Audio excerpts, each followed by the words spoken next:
Olá, este é mais um episódio da série Forbes Under 30, A Jornada, que conta as trajetórias dos homens e mulheres de menos de 30 anos que estão ajudando a mudar o Brasil. Estamos recebendo Verônica Pimentel. Verônica é fundadora da Oryx Capital. Ela é a mais jovem fundadora de uma empresa de gestão de recursos no Brasil. Mas a trajetória da Verônica começou muito longe da Faria Lima e é isso que nós vamos saber hoje. Tudo bom, Verônica? Opa, tudo bem. Muito obrigada por me receber aqui e me convidar para o podcast. A gente que agradece a sua presença aqui. Eu confesso que eu participei da escolha do teu nome para a lista dos Under 30 e a tua trajetória me impressionou muito, Verônica. Você nasceu numa cidade pequena, conta para nós. Pô, Cláudio, obrigada. Quando você me ligou perguntando como que foi a minha história, foi ótimo conversar com você pela primeira vez. Tudo começou em Limeira, no interior de São Paulo. Comecei a trabalhar já bem nova, com 14 anos, eu comecei a aprender a programar. Naquela época a gente fazia sites, não tinha sites rápidos de fazer. Comecei também a fazer banner para empresas, e aí com 16 anos, 15 para 16, eu entrei na ETEC, que é aquele programa que você faz um curso técnico antes, junto com o ensino médio, e eu entrei em administração. Fazia uma escola pública também, e foi muito bom para mim, que foi quando eu tive o meu primeiro contato com business, com negócio, e eu comecei a me despertar esse interesse.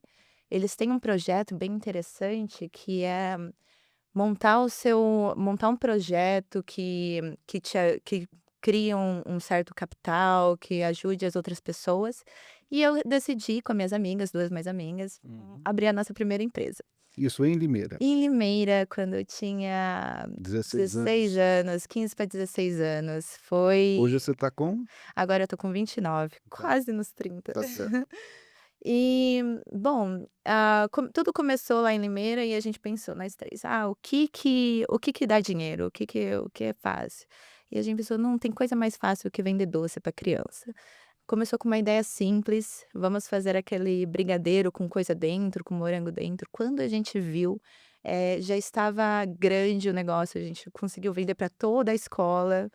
Realmente não tem coisa mais fácil que vender Doce doce para para criança. criança. Exatamente. Já estávamos com 20 pessoas trabalhando pra gente, criamos brigadeiro de todos os sabores e tipos. Isso foi até antes do não sei se você lembra, aqui na Faria Lima, tinha vários na esquina Sim. vendendo. Uhum. Isso daí foi bem antes disso, eu deveria ter continuado ali com aquela Certo. empresa. E aí depois eu, vendi minha parte, bem rebelde que eu era, me mudei para São Paulo com 17 anos e comecei uma nova jornada aqui. Aí já começou tudo, já quer que eu conte aí essa parte? E como é que era, enfim, a tua família não era uma família de alta renda lá em Limeira, né, você tinha uma Não. situação familiar. Cláudio, assim, eu venho de uma família é aquela clássica brasileira que na qual a minha mãe, ela tem 4 filhos com uma outra pessoa, meu pai tem 5 filhos com outra pessoa, eu sou a única. Certo. Venho de uma família de classe média baixa, minhas irmãs, eu sou mais próxima por parte da mãe, meu pai eu não sou bem próxima. E as minhas irmãs, elas todo mundo aqui da minha família teve as mesmas oportunidades, nós crescemos, em escola pública, tivemos, igual da parte da ETEC, só que elas foram para outros lados, né. As Uhum. minhas irmãs, elas, decidiram ter filhos e não, se dedicar à parte de educação, Uhum. de trabalho. E acaba que hoje em dia até é estranho ver, porque tem um choque cultural, quando eu volto lá para E conversar com minhas irmãs, uma tem 5 hum, filhos. 5 filhos? Exatamente, a outra tem 3 ou 4 filhos, uma é Uhum. manicure, a outra vive de Bolsa Família.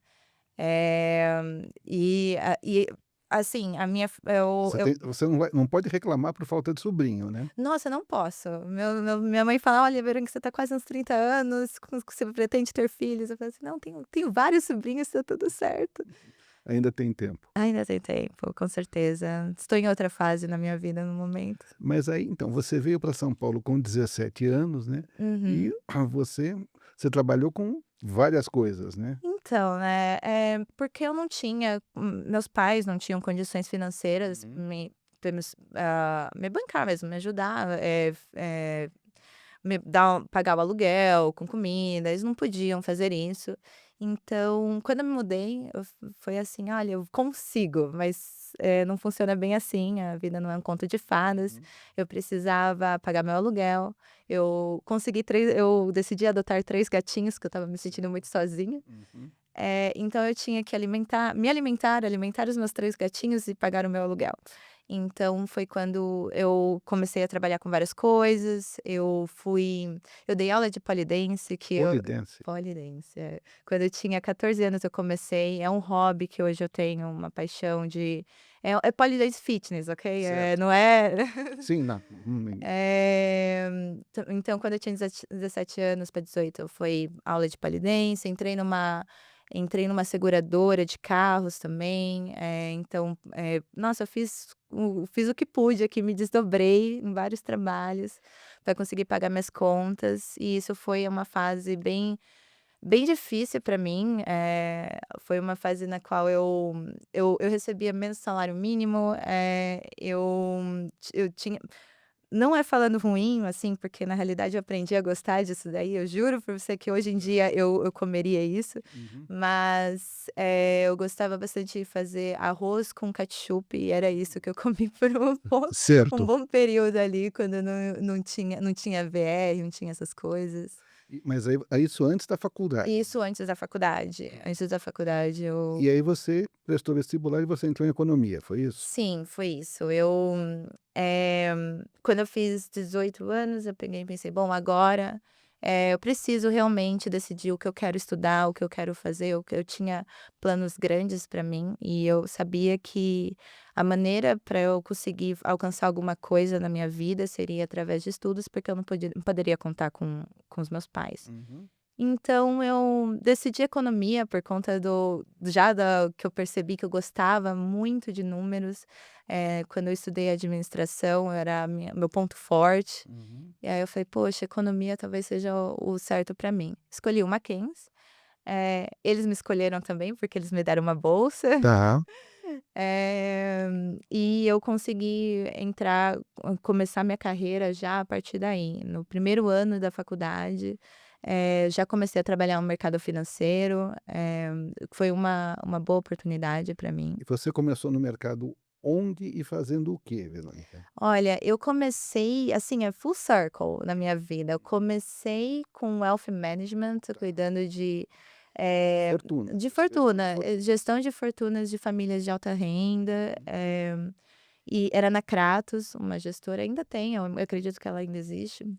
Era pequena, era eu, o meu chefe, eu e 2 chefes, era o que eles podiam pagar ali também. E foi por um ano, eu aprendi bastante, foi meu primeiro trabalho, né, aquela coisa, você faz CPA 20, começa a entender como falar com o cliente. Certificações, tudo. Isso, começa a entender como falar com o cliente, o básico do mercado, o que é renda fixa, o que é renda variável, foi tudo ali, começando e ao mesmo tempo fazendo faculdade que nossa, me apaixonei por economia, acho que eu Uhum. fiz uma boa decisão, viu. Entendi.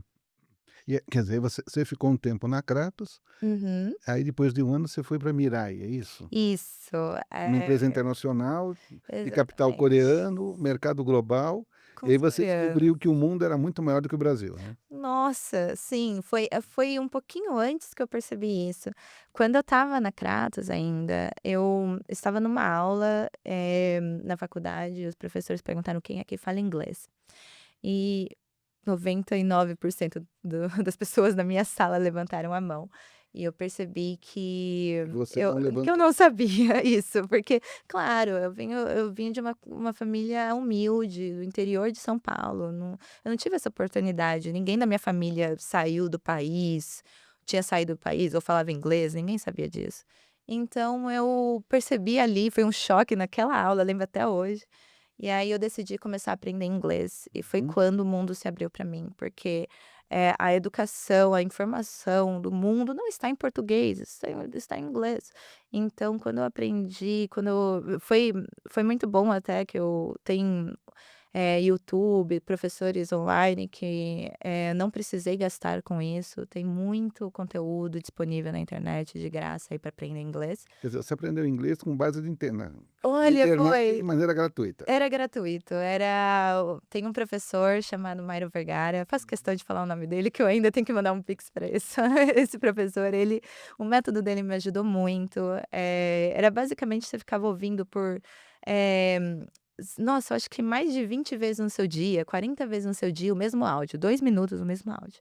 Aí você pega as informações, as palavras que estão naquele áudio e você grava, não tem como, depois você ouviu um monte de vezes. Uhum. E aí eu fiz isso por 4 meses, e aí foi quando eu aprendi inglês, e aí eu percebi que o mundo era maior, eu percebi que, era maior do que o Brasil, do que a minha realidade. E foi também por conta disso que eu consegui entrar na Mirai. A Mirai eu entrei como, eh na parte de renda fixa para investidor não residente. Sim. E essa oportunidade eles tinham apenas para pessoas que falavam inglês. Uhum. Então consigo falar que aprender inglês mudou também a minha vida, recomendo para todo mundo. E aí você teve que lidar com cliente de fora do Brasil. Sim, Isso com e chefe também. e explicar o Brasil, que Exatamente. não é para principiantes, para esse povo. Com certeza. Eu quando eu entrei na Mirai era outra coisa, eu tinha os chefes brasileiros, eram na mesa de operações, eu era, estagiária da mesa de operações ali. E os meus chefes mesmo, o CEO da Mirai ainda são coreanos, Uhum. então a comunicação com eles era em inglês, e aí a comunicação com meus clientes também era em inglês, e meu inglês era aquele inglês De de internet. internet. Mas, eu aprendi, não tinha ChatGPT naquela época, Uhum. como eu queria que tivesse para me ajudar nos e-mails, então tinha que mandar ordem, para os clientes lá na Coreia, e aí depois voltava. Às vezes no final do dia eu também tinha que trabalhar, porque aqui durante o dia Lá eles estão é no dormindo. isso, exatamente. Então quando chega as ordens lá, a gente tá dormindo aqui, só que eu não podia dormir, porque eu tinha que estar conversando com o cliente. E tinha às vezes, domingo à noite, que era segunda de manhã lá, O povo já começava já a pilhar. começava eu já começava recebendo mensagem em inglês, em coreano, lá nos grupos comecei até a entender um pouco de coreano. E a Mirai foi uma oportunidade e uma escola para mim. Foi lá que eu aprendi muito da base mesmo do mercado financeiro e de Uhum. economia, porque eu fui de estagiário, júnior, pleno, fui crescendo dentro da Mirai, e eles tinham, não sei se agora eu imagino que eles estão um pouco diferente, mas no meu departamento naquela época não tinha muito back office, front office, não tinha essa divisão. A gente era front office, falava com o cliente, depois Hum. fazia a operação, fazia o back office, colocava a operação no sistema da, CETIP, Selic, da B3, fazia todo do começo ao fim da operação. Eh, eu acredito que, para muitas pessoas deve pensar: "Ah, não, é muito ruim, porque você, tá fazendo muita coisa que não é necessário, departamentos diferentes", mas para mim foi uma aula, sem dúvida eu gostei muito de trabalhar lá, eu ainda tenho um ótimo relacionamento com eles, hoje em dia é até um parceiro na minha empresa. Certo. Brinco que eu vou contratar o CEO da Mirai na hora que isso aqui um dia, espero conseguir. Hã, E aí essa foi a tua plataforma, vai, de internacionalização, né. sim. Porque, depois da Mirai você foi trabalhar um tempo na Europa, né. Antes da Mirai, eu ainda trabalhei no Brasil mais uma vez. A Mirai, ela começou a ficar bem complicado para mim, Uhum. porque, eu estava ainda na faculdade, só que eu estava trabalhando full time, tempo integral na Mirai, e eu estava fazendo o curso também de economia ainda finalizando. com bolsa, tinha que tirar notas boas para manter A bolsa. a bolsa. Então eu acabava que ficava com pouquíssimo tempo, pra dormir, para o Comer, básico, dormir, essas coisas. assim, sabe, coisas básicas, assim, Uhum. né, por que não? Os luxos da vida, dormir. Eh, e eu precisava de mais tempo ali, a Mirai era durante o dia, depois à noite vinha coisas de Faculdade? cliente, à noite faculdade e Ah, coisas tá. do cliente, aí ficou muito pesado para mim. E aí foi quando eu recebi uma proposta, era um parceiro nosso até, que era o Banco Indusval, mudou de nome aí, Voiter, não sei se como eles estão agora, faz muito tempo que eu não Tá tenho contato. perto do Banco Master aí Isso, também já, então deu uns probleminhas aí. Tá abafo o exatamente, caso.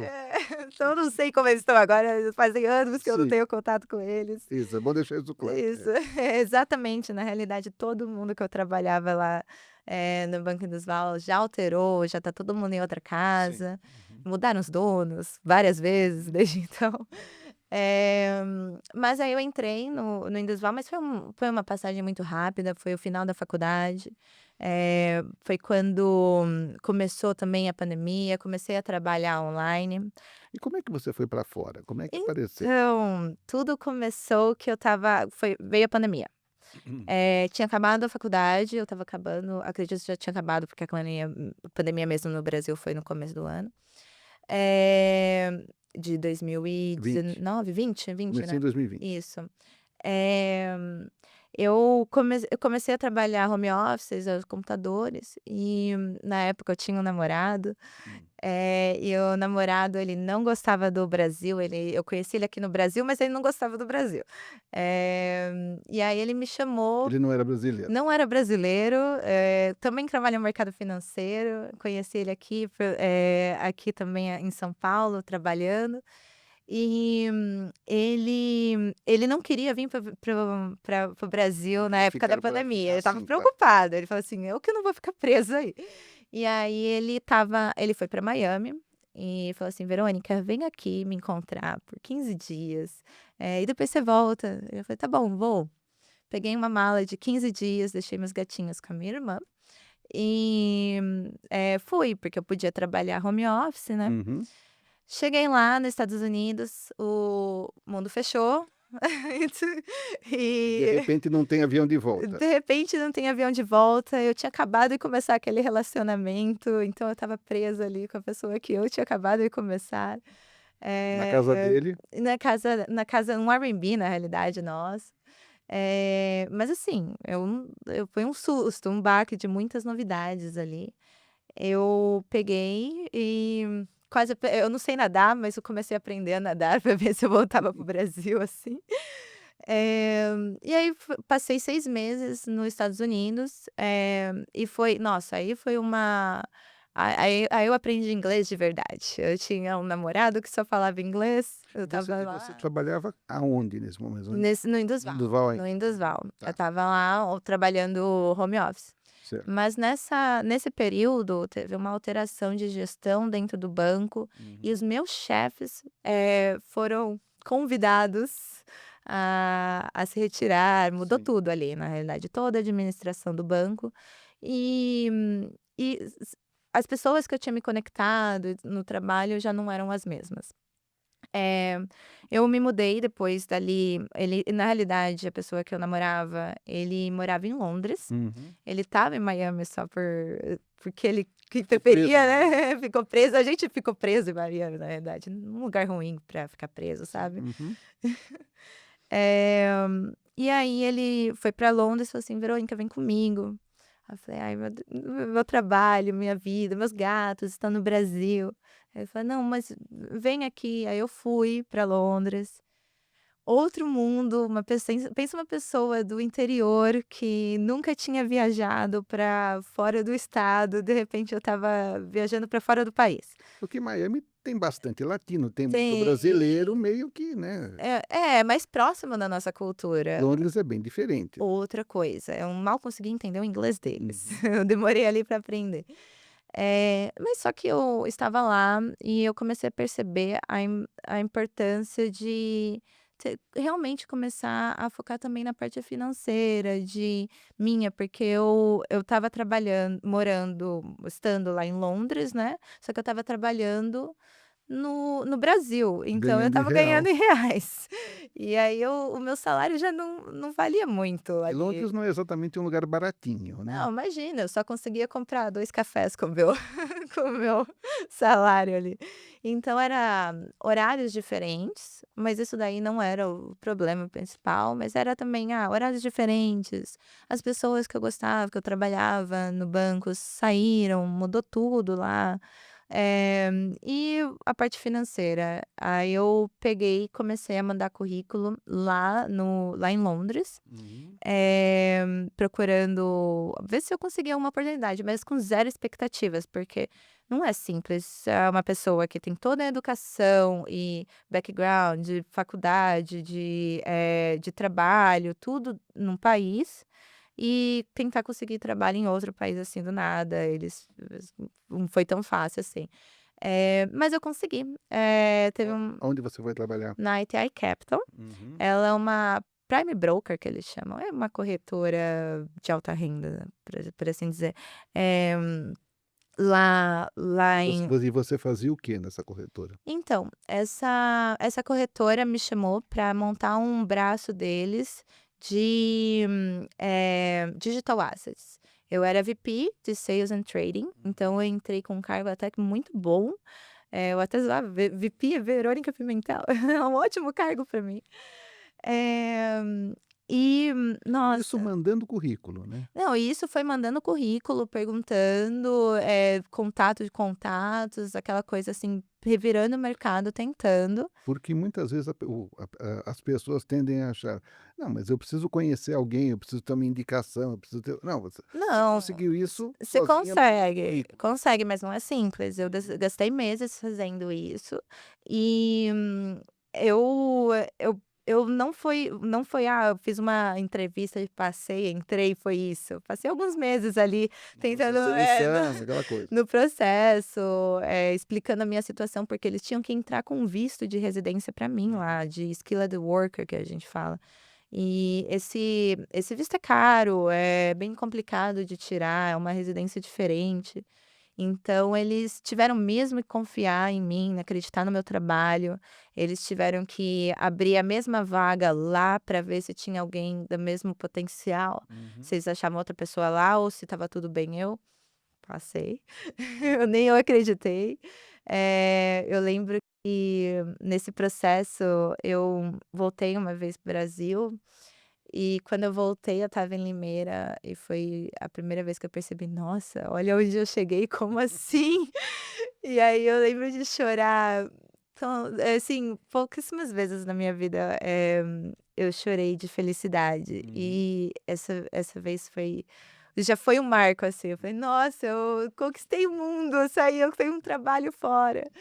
Eh, bom, Você ficou quanto tempo? então, na realidade, eu acabei migrando da ITI Capital para a ETC Group, que era um cliente muito Uhum. grande, principal da ITI Capital. Quando eu estava trabalhando, fazendo, estruturando a área, fazendo a parte de montar os fundos de digital asset é cripto, coisa assim. Sim. Eh, eu eu percebi que eu comecei a lidar com a ETC Group. A ETC Group foi um dos primeiros a abrir um ETF de Bitcoin na Europa, antes mesmo do mercado americano, Sim. mercado brasileiro. Porque os Estados Unidos e Brasil demorou um pouco para. Nossa, muito, para os Na Estados Europa Unidos foi mais rápido. recentemente, Na Europa foi mais exatamente. rápido, né. Com certeza, e eles foram os primeiros, então assim, o fundo deles cresceu bastante e acabou que eles precisavam de ajuda ali com a parte de distribuição, Uhum. dos fundos deles, dos ETFs deles, então eu acabei ficando acho que menos de um ano, né, na ITI Capital, acho que não deu um ano, e migrei já rapidamente para a ETC Group, mas também trabalhando com a Itai Capital, que eram os distribuidores Uhum. da ETC Group. Eh, e aí na ETC Group, eu era head de distribuição, E eu era responsável por pegar os produtos deles, eles tinham vários ETFs, não apenas o mais conhecido deles, que foi o primeiro lá, o de Bitcoin, mas eles tinham de vários outros, ativos, de baskets, e Hum.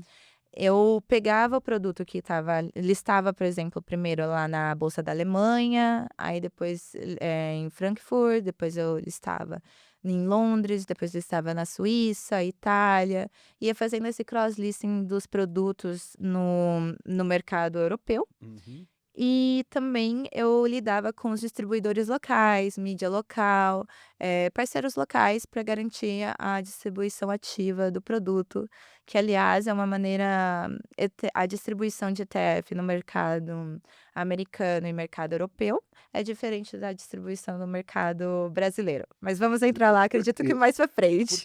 porque essa parte é interessante. Aí você teve contato com essa ferramenta que é o ETF, né, que é um Uhum, Exchange Traded Fund, para quem não sabe, é uma cota de fundo que é negociada na bolsa como se fosse uma ação, né, uhum. que é um produto que é o que teve maior crescimento nas últimas décadas no mundo, né, e você percebeu o potencial desse negócio. Nossa, eu sou apaixonada por ETFs, para ser sincera. Eu acho que ETF é um ótimo produto para o investidor, final, porque ele é um produto que tem liquidez, Uhum. costuma ter liquidez, porque está no mercado, na bolsa de valores, então tem mercado secundário, você compra e vende quando você quer, não precisa ficar preso no produto por anos. Sim. As taxas de ETFs costumam ser bem baixas, É mais barato para o investidor? é mais barato para o investidor e bem transparente também, principalmente até no Brasil agora está mais transparente, a CVM, soltou recentemente uma regulação de transparência dos Uhum. fundos, e e também o ETF ele segue um índice, então, tem uma certa o cliente ele consegue entender de onde que vem, o como que vai funcionar o produto dele, não é um gestor aleatório fazendo decisões, Que ninguém que sabe o que ninguém que é. sabe de onde vem. Tem uma metodologia, o índice é uma fórmula, e é só seguir essa E fórmula. aí você pode investir em criptoativo, pode investir em ouro, pode investir em prata, pode investir Exatamente. em E também tem um layer aí, uma camada maior de proteção de compliance, hum, porque para você listar um ETF, você tem que passar pelos reguladores locais do país. Então eles e além dos reguladores locais, também da bolsa de valores locais. Local, no caso. E, então isso eles olham tudo, quem é o gestor, o administrador, para onde vai o dinheiro, as contas do fundo, para garantir que tenha total transparência, para o investidor final. agora aí você estava trabalhando numa empresa grande em Londres, Sim, com um produto promissor, sim. né, estava com a vida digamos assim, com a vida Ganhava bem, ganhava bem. ganhava bem, meu trabalho dos sonhos. Aí você resolve largar tudo para ser empreendedora? Olha, pois Me é. conta, me conta. Foi ainda aí, não foi na ETC Group que eu percebi isso daí. Eu já tinha sabe aquela um anjinho aqui falando no meu ouvido, falando, pra empreender. Eu sempre gostei de Mas provavelmente foi empreender. um diabinho, mas tudo bem. É provável, viu? Como olhando de hoje, provável. Sim. Eu sempre tive isso daí, por conta já da minha primeira experiência em empreendedorismo, já muito nova. E quando eu estava na ETC Group, eu como head de distribuição, eu pensei: "Poxa, por que que a gente não traz os produtos deles para a bolsa brasileira também?", Uhum. já que o meu background é no Tá. Brasil, eu falo português, vou dar uma olhada no mercado brasileiro também. Comecei a conversar com a CVM sobre ETF de digital assets, era uma coisa nova para eles, mas só que logo quando eu comecei a estudar o mercado, eu percebi algumas coisas. O mercado de ETF no Brasil era pequeno, Uhum. mas estava em crescimento exponencial. Você conseguia ver claramente se pegasse os Isso anos era mais ou menos quando? putz, era por volta de uns, quando eu estava na ETC Group, uns 22, 22, 3, 4 anos atrás, mais ou menos. 22 e 16. Isso, por aí, uns 4, por aí. Nossa, eu sou muito péssima de lembrar data. Data não muito difícil para mim. Data e nome, eu preciso melhorar isso. Então, eu eu peguei e comecei a estudar o mercado atual aqui, o brasileiro, né, Viu que estava crescendo vi depressa. que estava crescendo muito, estava crescimento exponencial e poucos players no mercado, então tinha uma oportunidade ali. E também percebi que o brasileiro tinha dificuldade para investir fora do Brasil. Eh, o Brasil, ele costuma ter não tem você não pode ter uma conta de débito no Brasil Em em dólar. dólar. Então isso dificulta. Como que você vai investir lá fora se a sua moeda é em real? Ninguém quer aceitar real. Então é diferente. E então o brasileiro, ele não estava conseguindo acessar produtos ótimos que tem lá, tanto no mercado europeu, tanto no mercado brasileiro.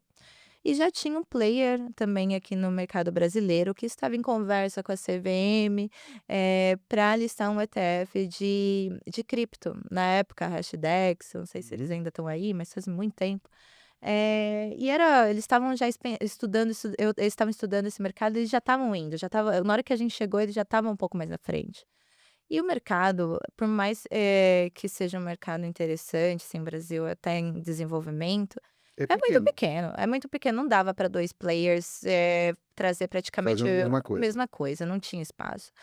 E aí eu cheguei na ETC Group, falei: "Olha gente, desculpa, eu acho que o mercado não é adequado nesse momento para vocês trazerem o produto de vocês, porém, eu vejo uma oportunidade aqui nesse mercado de crescimento e vejo que o investidor brasileiro, ele não está conseguindo acessar corretamente os produtos na Europa, os produtos nos Estados Unidos". Renda fixa, É, ações, todo é bem mais título público, sim. exatamente.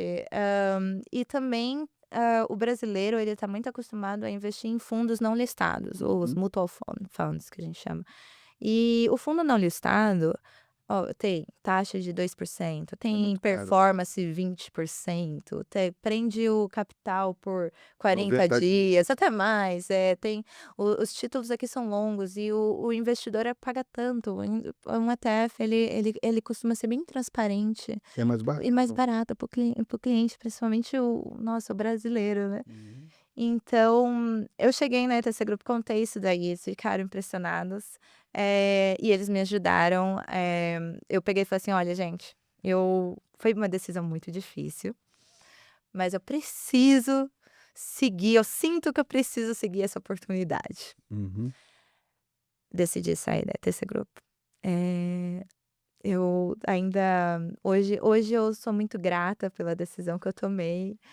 Mas foi uma decisão muito difícil, porque como uma pessoa do interior de São Paulo, lá de Limeira, eh, s família de baixa renda, tá num rede de distribuição da empresa da Europa, eh, com salário bom, ganhando em euro, Uhum. eh Não era libra, era isso? era libras, na realidade, era libras, porque eles pagavam através de uma empresa de Londres, mas eles estavam mais na Europa.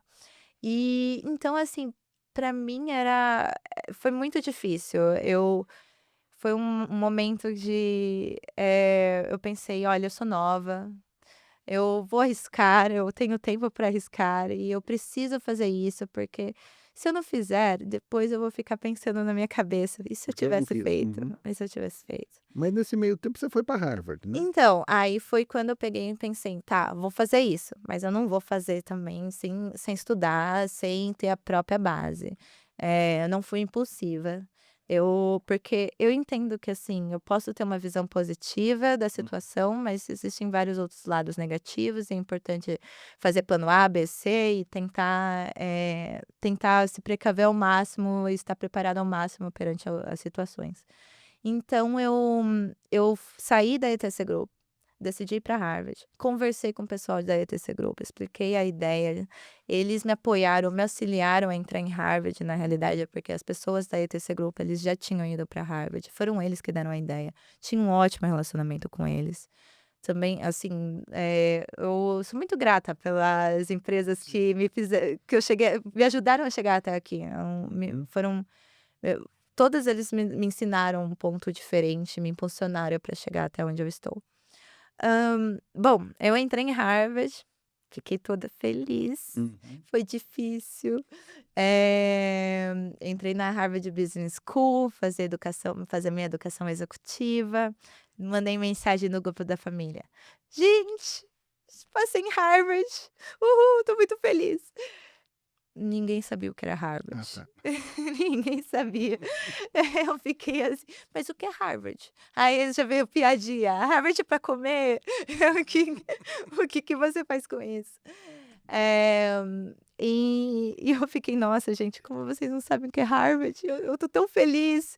E ninguém sabia o que era, mas tudo bem, né, eu E você estudou o que lá? lá eu estudei a leadership e business mesmo, e também uma das partes que eu estudei lá, que é uma das matérias que mudou ali que me ajudou bastante pra montar a Oryx, eles têm uma parte de Launching New Ventures Uhum. também, é só um bracinho deles, e esse daí em específico foi muito bom. É porque é um compilado de cursos que eles fazem para você virar alumni, eles montam, tipo, uma grade, você vai escolhendo o que você quer. E o Launching New Ventures, eu sentei com os professores e montei o business plan da Oryx. Tem uma professora que é a Linda Applegate. Uhum. A Linda Applegate, ela trabalhou na Nasdaq anos com ETF. E ela é uma senhorinha que, nossa, deve estar por volta dos 70, 80 anos, eu não sei a idade dela, mas por Sim. ali.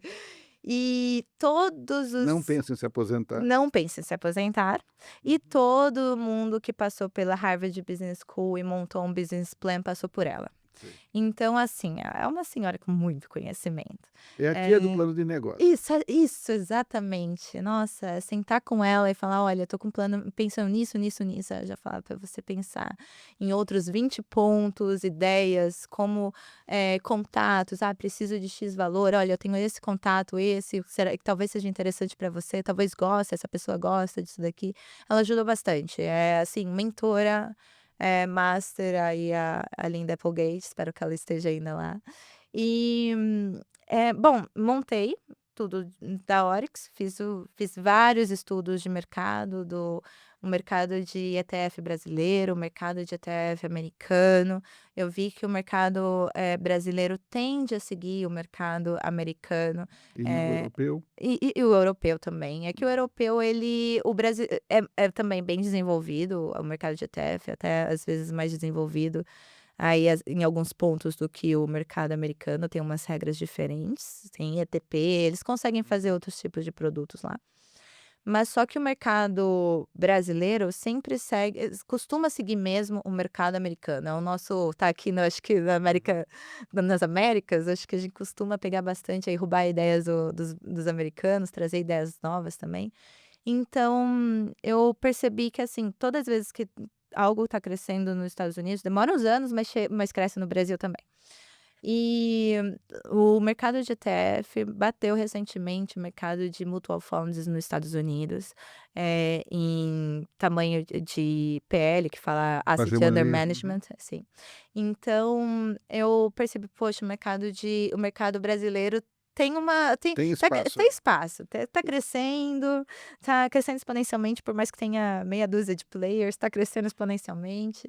Eh e eu peguei e pensei: "Poxa, também é uma oportunidade de uma maneira de entrar no mercado financeiro brasileiro, achar uma brecha diferente", porque já tem muitos players em outras coisas no mercado aqui no Brasil. Quer dizer, vou me servir de uma frase de um jornalista, né, que a família dele é de Taquaritinga, mas nesse caso vamos adaptar. Como é que você explicaria a Oryx para os conhecidos da sua família lá de Limeira? Como é que você define a Oryx numa frase? A Oryx tem 2 fases. A Uhum. primeira fase, a Oryx fazia ponte entre o mercado brasileiro e o mercado americano, Tá. através de fundos listados na bolsa de valores. Aqui ou lá? aqui. Tá. Então a gente fazia ponte para os investidores no Brasil acessar um mercado de fora, dentro do Brasil. Vocês lançavam um ETF de um fundo americano, por exemplo. Isso. Tá. Isso foi a primeira Aqui na fase. B3 negociado em real. Exatamente.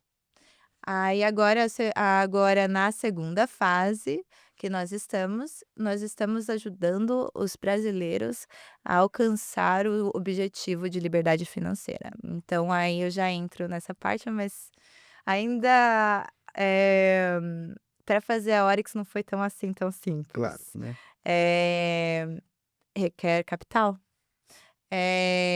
Quando eu decidi fazer a Oryx, fui para Harvard, ok, legal, fiz o business plan. Tá lá Alguém tinha boni que pagar, tá porque lá bonitinho escrito, alguém tem isso, que entrar com exatamente, porque todo o meu centavo da vida que eu tinha juntado até o presente momento, eu gastei para entrar em Harvard. tá, Lá é uma faculdade que não é baratinha. não é baratinha. Então, eu não tinha mais reservas ali, eu não tinha de onde tirar capital. E quando a gente está falando de uma empresa no mercado financeiro, Hum. que era o que eu queria fazer, eu não queria voltar e abrir uma empresa de doce novamente, eu queria fazer uma empresa no mercado financeiro, Uhum. em que eu me apaixonei por ETF, eu queria fazer isso, eu sentia que eu podia fazer a diferença no Brasil com isso daí. Poderia ajudar o brasileiro a acessar produtos bons, que seja melhor para eles. E aí eu peguei e fui atrás de venture capital. Venture capital, para quem não sabe, é uma empresa, que investe em outras empresas. E eles estão ali para Capital de risco. isso, exatamente. E, normalmente, um venture capital investe quando a empresa já tem um MVP pelo Já menos, tá já funcionando. tem alguma coisa para provar para eles que vai Ainda funcionar. que não tenha Isso. faturamento, né, tem Exatamente. Tem que ter alguma coisa normalmente para eles falarem: "Ok". Eh, eu cheguei na Nebula Ventures, é o nosso VC que está por trás aí na Oryx.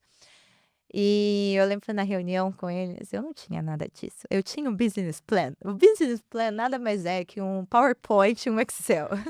uhum. Então eu tinha um business plan, PowerPoint e eu.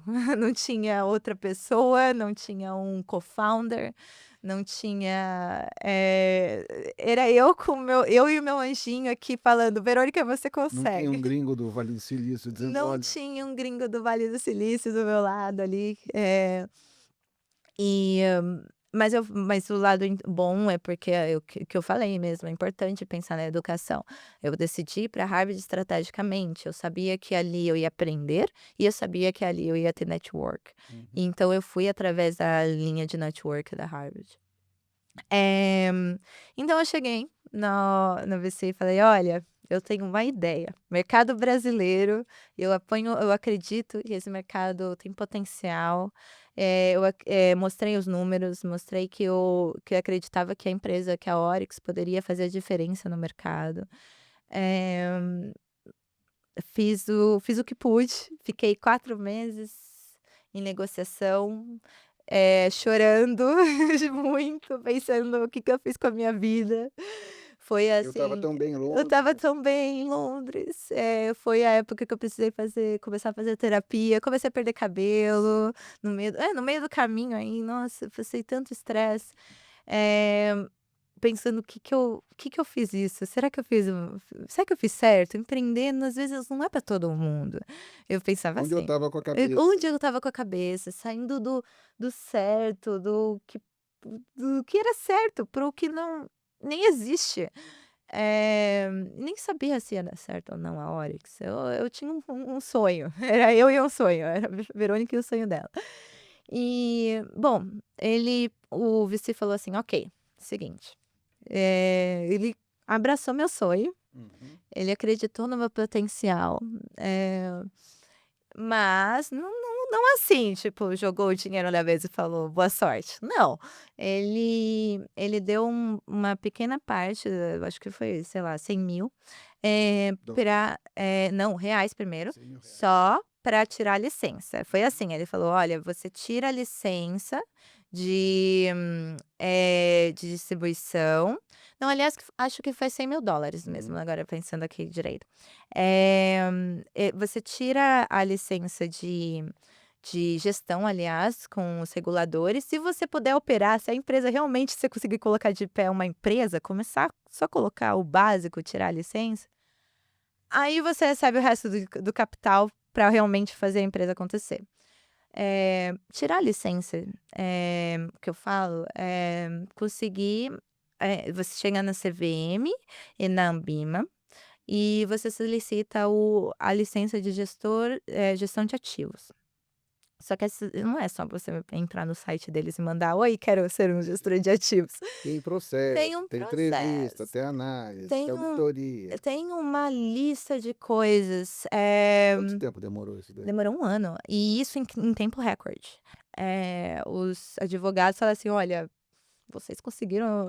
Normalmente demora muito mais, principalmente o período que nós estávamos, que a CVM ela estava sobrecarregada, teve corte de gastos de gastos, na CVM, então eles estavam ali contando com a ajuda da Anbima, e aí você não sabia se você chegava na Anbima ou se você chegava na CVM. Eh, e eles estavam num processo ali passando as responsabilidades pra Anbima. E não é simples. Para começar, precisa de 3 empresas que são reguladas pela Anbima e pela CVM, recomendarem você. Só que assim, hã na época, acho que a Mirai não conseguia, porque eles não tinham o selinho que precisava da Anbima na época, estava tirando. Quem você conhecia Quem não eu podia te conhecia não ajudar. podia. Então eu E quem podia te ajudar você não conhecia. Exatamente. Então eu tive que caçar o mercado, conversar com todo mundo. Depois quando a gestão de ativos é diferente de um agente autônomo. Um agente autônomo, você não precisa ter o número de coisas que a gestora precisa. A gestora precisa de um escritório, precisa tomar cuidado para não ter vazamento de dados do cliente, precisa ter compliance, precisa ter o diretor de portfólio que tem que ter CGA.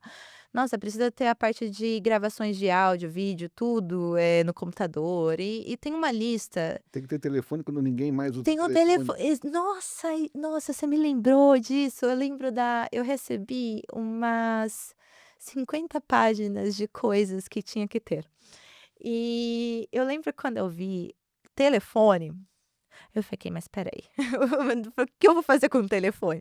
Mas detalhe, tem que gravar o telefone Tá. ainda, e aí eu não tinha nem o telefone, muito menos a gravação do telefone. Então, fizemos até hoje, 3, 4 anos de Oryx, ninguém usou telefone. O telefone tá lá, ninguém nunca usa. Tem zero gravações que ninguém usou. Todo mundo usa hoje em dia meetings, e-mail, Zoom, ninguém usa mesmo o telefone, ninguém pega o telefone mesmo e liga para alguém. A não ser que você trabalhe no trading desk, talvez na trading desk ainda fazem isso. Mas, e aí eu comecei a juntar o time. Depois de 1 ano estava Isso, aberto e funcionando. exatamente, juntei todo Isso foi mundo. 2024. 2023. Tá. 2023 foi quando eu peguei 2023. Nossa, espera aí, porque a gente acabou de virar de ano. Nossa, foi 26, Exatamente, foi. 2023. Nossa, até porque tô meio ainda me entramos em 2026, minha cabeça ainda tá 2025. Então, no primeiro ano da Oryx, foi tirar a licença. Consegui tirar a licença, na época eu tinha 26 anos, e aí foi quando eu me tornei a mulher mais nova a ter uma gestora de ativos no Brasil. Grande coisa, porque eu ainda tinha que ter coisas dentro da Você empresa, ainda né. tem que ter ativos Aí para gerir. ainda tinha que ter os Ativos ativos. para gerir. Exatamente, mas, isso daí, esse título, esse reconhecimento, ele me fez perceber que eu tinha um desafio grande pela frente, Uhum. porque não tinha pessoas tão novas assim fazendo, não tinha mulheres assim fazendo, O mercado então financeiro é predominantemente masculino. pois é, Acontece realmente, eu não desde a base da educação, na economia era eu e mais 3 meninas, o resto tudo menino. Então Não é um ambiente friendly, né, não é amigável. não é amigável, é um ambiente que é aquela coisa de você conhecer a pessoa para fazer negócio, principalmente no Brasil. O Hum. Brasil é um país muito difícil de fazer negócio. Se, por exemplo, se você joga um gringo aqui no Brasil e fala assim: "Boa, faz um negócio, boa sorte", ele nunca vai conseguir fazer, porque você tem que conhecer a pessoa, conhecer as pessoas certas, você tem que navegar no sistema brasileiro e é muito difícil fazer isso quando você é um outsider, quando você é uma pessoa totalmente diferente. Se você andar aqui na Faria Lima, as pessoas que você vai ver são a maioria homens de social ali com aquela blusinha Com com o coletinho. coletinho, e pessoas mais velhas do que 26 anos, né. Então, eu tinha um desafio, agora de como realmente fechar negócio, fechar parceiros para a empresa, não é só fechar clientes, fechar parceiros. Na Então distribuição, você isso. tem fundos que têm que ser distribuídos para a O plataforma, pra co né. Antes mesmo, você tem que ter um administrador, porque o fundo, principalmente um ETF, você precisa ter um gestor e um administrador, um custodiante, e isso tudo dentro do Brasil. E se você estiver fazendo lá fora, você tem que ter os mesmos players, Lá fora. lá fora também, no mesmo, e tem todo um fluxo operacional muito complexo que, se eu te contar agora, Não, não, não, vocês dormem. obrigado. Então é muito complicado. Mas, eu aí, pum, beleza, tiramos a licença, foi primeiro ano da Oryx. Segundo ano da Oryx, ainda não ganhando um centavo, lembrando que eu já tinha largado meu trabalho. Sim.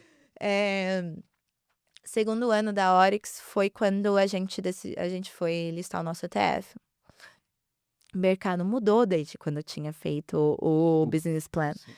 O mercado de renda fixa cresceu muito, a taxa de juros está no Não, momento nas mais alto alturas. das alturas. Como competir com a renda fixa, num ETF? O investidor ele estava sofrendo por conta em bolsa de valores, por conta da época da pandemia, muita gente perdeu ali capital investindo em ações, Uhum. principalmente. Então, o investidor ele não estava tão: "Ah, vou ir para a bolsa de valores", estava pensando em renda fixa ali no CDI deles. Então, como que eu poderia, escolher um produto que viesse para o mercado, que tivesse, que competisse? E eu escolhi debentures americanas, que é em renda fixa, são títulos de O dívidas de título de renda fixa de empresa. uma empresa em dólar. Isso. E era, no caso, debêntures conversíveis, e a gente estava falando de empresas grandes listadas na bolsa de valores americana. Então eram, eh, empresas que o mercado brasileiro iria conhecer, que Uhum. iria ser mais, não iria ter tanta volatilidade para o investidor. E bom, trouxemos o nosso primeiro ETF, e passou com a CVM, com a B3. Montei o time também da empresa. A Oryx, ela estava crescendo, tinha que ter o compliance para ver todos os parceiros, tinha a parte de marketing, de segurança, de sistemas do fundo, tudo isso. Os parceiros no Brasil, parceiros fora do Brasil, consegui fazer tudo isso.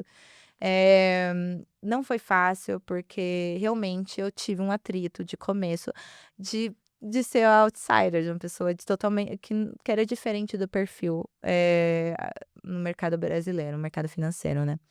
Mas Ah, com essa dificuldade, esse atrito, hoje a Oryx tem ETF. Quantos ETFs vocês têm? Quanto dinheiro vocês têm? então, resumidamente, no segundo ano a gente percebeu que o mercado de ETF é interessante, mas tem um probleminha ainda de distribuição, que o Uhum. investidor final, ele não sabe o que é um ETF. Nós andamos na rua aqui na Faria Lima até, Hum. perguntando para as pessoas o que é um ETF, e saiu tudo menos o que é um ETF. Certo.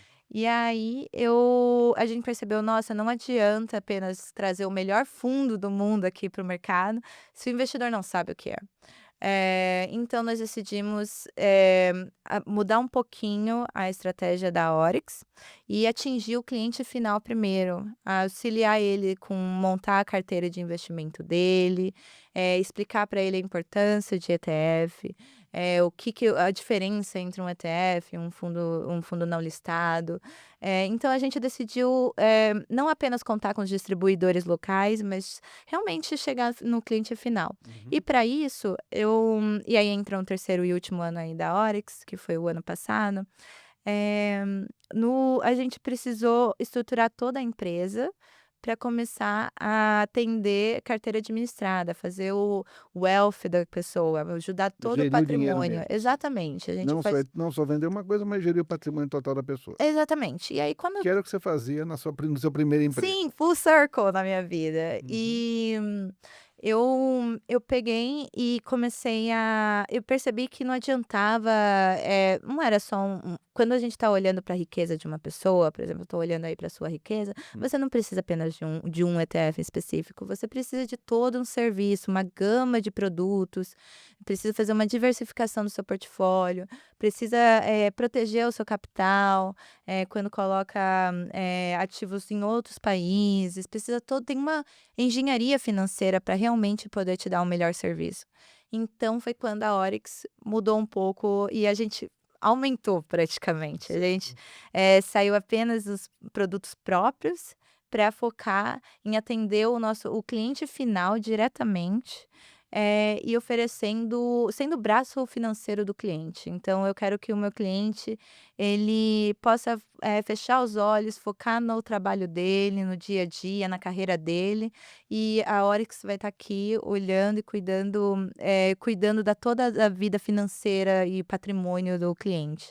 Então, nós fazemos agora a parte de gestão de ativos no Brasil, gestão de ativos offshore, proteção de capital e todas as outras gamas que o cliente venha a necessitar, desde financiamento, cartão de crédito, tudo a gente está aqui auxiliando ele. E estou aí nesse novo desafio, começamos recentemente, essa parte de Assessoria financeira. assessoria financeira, expandindo aí o nosso serviço. Está sendo tão gratificante, porque eu adoro conversar com o cliente. É uma das poucas primeiras vezes aqui quando trabalhando no mercado financeiro que eu senti tão satisfatório que é, porque você sente o que ajudando diretamente o cliente, ele te fala a dor dele, Hum. e eu consigo ajudar. Então é muito gostoso, começamos fazem por volta de 8 meses, nós estamos com 20 milhões, nós temos o objetivo agora em junho, estamos chegando já tenho todo um pipeline para isso, para chegar a 100 milhões em junho. Perfeito. E estamos crescendo no mercado e eu estou muito feliz olhando aqui o meu baby, que é a minha empresa, crescendo, e acredito que eu fiz certo de ouvir aí a vozinha no meu Larga o no meu conforto em anjinho. Londres e vai empreender. Isso, larga o seu trabalho dos sonhos e vai empreender. Isso daí eu recomendo, pelo menos no meu caso. Verônica, muito obrigado por sua participação. Temos aqui um ritual. Este aqui é a revista onde está sua história. Por favor, um autógrafo. Autógrafo, ai É, que chique. Isso é um reconhecimento muito nossa, é incrível, é um sonho pra mim. Muito obrigada por imagina. ter confiado aí na minha história. Ah, Opa, pera, a revista é muito boa, o opa, papel é muito forte. Que bonitinho. opa, pera. Opa, colocar a caneta aqui dentro. E aqui, esta é sua, claro. Oh, muito obrigada. E Essa aqui é a de vocês, essa então? fica aqui no escritório de lembrança. Tá bom, Essa é muito sua. obrigada. E aqui uma lembrança do nosso patrocinador, para você Olha comemorar só. os 100 milhões. Vou comemorar. Muito obrigada aí, Johnny Walker. Deixa eu agora pode encerrar do jeito que estava encerrando. Verônica Pimentel, obrigado por sua participação. É um prazer ter você aqui conosco nesse podcast. Este foi mais um episódio de Forbes Under 30, A Jornada, contando as trajetórias desses homens e mulheres de menos de 30 que ajudam o Brasil a brilhar. Muito obrigado e até o próximo episódio.